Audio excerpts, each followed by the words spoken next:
নিয়াজ, আপনি প্রশ্ন করুন।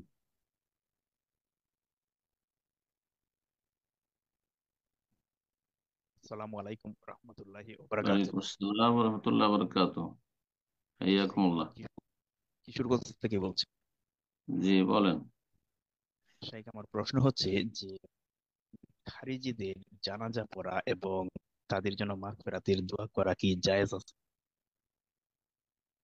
খারিজি বা জঙ্গিরা কাফের, ছোট কাফের না বড় কাফের, মানে ফাসিক, এতে ইখতলাফ রয়েছে আমাদের, কিন্তু একদল বলেছেন যে কাফের।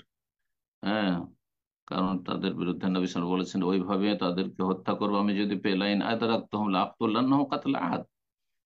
হ্যাঁ, আদ সম্প্রদায়ের মতো, মানে তাদের শেকড় কেটে দেবো। আর তারপরে নবী সাল্লাল্লাহু আলাইহি ওয়াসাল্লাম বলেছে ইয়াখরুজুনা মিনাদ-দীন কামা বা ইয়ামরুকুনা মিনাদ-দীন কামা ইয়ামরুকুস সাহমু মিনার রামিয়া। তারা দিন থেকে বেরিয়ে যাবে যেমন আপনার শিকারী পশুকে তীর ছেদ করে এপার থেকে ওপার বেরিয়ে চলে যায়। এখান থেকে কেউ কেউ বলেছেন যে তারা কাফের হয়ে যায়, কিন্তু সঠিক মত জমহুর অধিকাংশ ওলামারা বলছেন কাফের নয়, কিন্তু তারা নিকৃষ্ট ফাসিক। নিকৃষ্ট ফাসিক এবং মুসলিম উম্মার জন্য ক্যান্সার।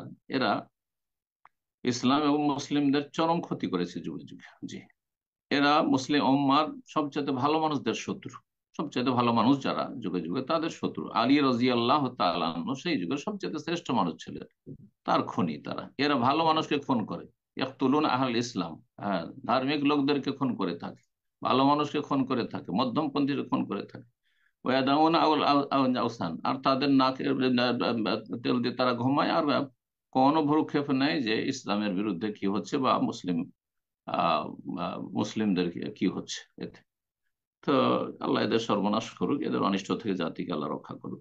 সব যুগে খারেজিরা রয়েছে, কিন্তু খারেজিরা যখন কাফের নয়, তাহলে ফাসেকদের ক্ষেত্রে রয়েছে যে সমাজের কিছু লোক তাদের জানাজা পড়বে, কিন্তু তাদের মতো যারা রয়েছে, হ্যাঁ, জঙ্গি মনোভাবের, খারেজি মনোভাবের, তাদের পানিশমেন্টের জন্য, তাদেরকে সতর্ক সাবধান করার জন্য আল্লাহর ভালো ওলামায়ে কেরামগণ সালাত আদায় করবেন না।